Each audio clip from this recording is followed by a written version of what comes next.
All right, hello YouTubers. Today's video is on disassembly of a Grohe bathroom faucet. This is a Eurocube design, and I'm going to show you the right way to tear this apart. Now, disclaimer, this is the way that I've tore it down. If you choose to do it a different way, or if you find a better way to do it, please do it that way instead. Nothing that I'm teaching you or going to show you today is going to be factory certified. So some of the tools that I use may not be the proper tool for the job, but this is kind of how we got this one apart. So let's go ahead and begin. All right, this is the Eurocube faucet that we're going to be disassembling today. So again, there's 4 or 5 different versions of it. If yours looks like this, then my procedure should walk you through it. It should follow along. So the first thing we're going to do, of course, the faucet is removed. That'll be your first step to get it removed down to this level. Okay, so the next thing you're going to need are some basic tools. We have a 3mm Allen wrench, which we will use to remove the handle assembly. So there's usually a little cap on the back of this. In this case, I don't have the cap on it, but yours probably would have the cap if you haven't ever tore it apart before. So we're going to put the Allen key in there, just break it loose. And then, of course, the handle should pop right off, like so. And that'll be the only time you need the Allen wrench, so you can just leave it with the handle.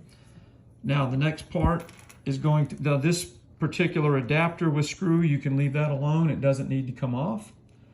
Next, we're going to take a screwdriver, and this little decorative cap here just kind of pops in. So what we're going to do is we're going to reach right in here, and we're just going to pop it out. And inside this cap, you'll notice that there's an a O-ring that kind of holds it into place. It doesn't screw in, it just pops right into place, right? So this did get a little damaged when I went to remove it the first time, so don't make that mistake. All right, next thing we're gonna need is either a wrench, adjustable wrench, which you can do, a pair of pliers. The correct tool would be a 27mm wrench or deep socket. Okay, I don't have that available, so we're going to end up using just a pair of adjustable pliers. If you want to put tape on the ends of your pliers to keep it from damaging it, you're welcome to do that too.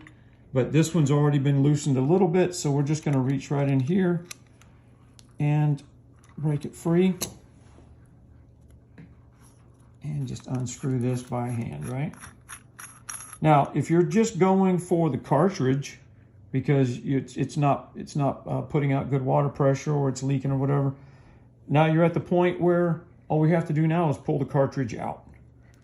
Just kind of give it a little wiggle, and there's your cartridge. So if you're just doing the cartridge replacement, you can stop right where we're at. Check all your seals, the rubber seals and stuff.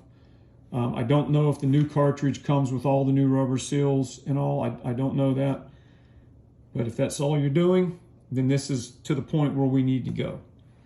Now, if you've got a leak somewhere else in the body, which is what we experienced, then you're going to want to go further. So I'm going to show you how to go a little further now.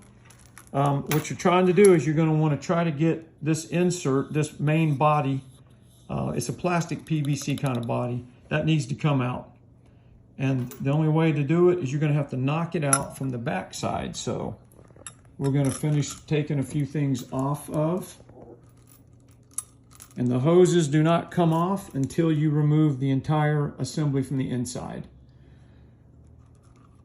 So to give a little more room, what I would suggest doing is removing this threaded shaft. And that's what you mount this to the faucet with, or to the actual sink assembly. It just unscrews left-handed threads. Okay, at this point, if it's already loose, you might be able to just push down and push it through. Otherwise, you're going to have to tap it out. Okay, in our case, we were able to just push it out. The first time we had to use a small punch. And I'm going to show you, once we disassemble this, the 2 pins that we had to hit it on. So at that point, we're going to raise this and just push this out through the faucet body like such. And this is what you're actually going to be looking at. Now, how do you remove the hoses? This little clip here, which already fell out on me. So what's going to happen is you're going to turn it around. You're going to lift this little clip or turn it over and let the clip fall out, because that's what holds the two hoses into this plastic body here, right? So we're going to turn it. Just kind of let the clip fall out like this, maybe. Yeah.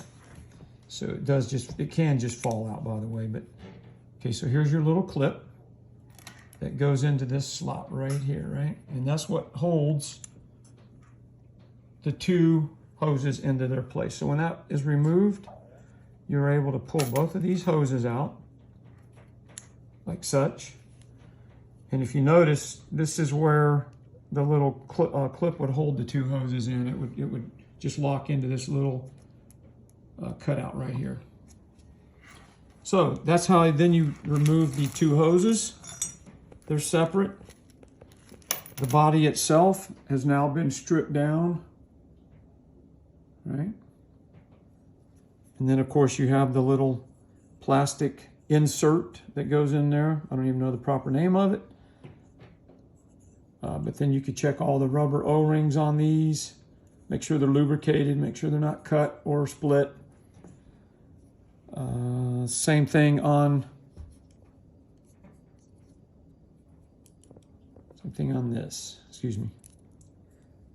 The cartridge? The cartridge, thank you. Yeah, I'm having a brain lapse here.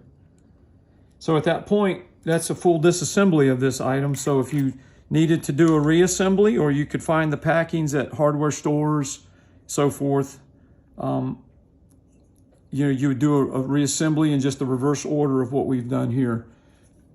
And again, I'll get one more picture of this. This is the manufacturer's pamphlet that came with it. We actually bought a new faucet to fix what we needed to fix, because some of the parts you just can't get from the manufacturer. So I'm not saying that the part you need you will be able to buy or not from them, but it's worth a try. I hope this really helped you, and give us a thumbs up.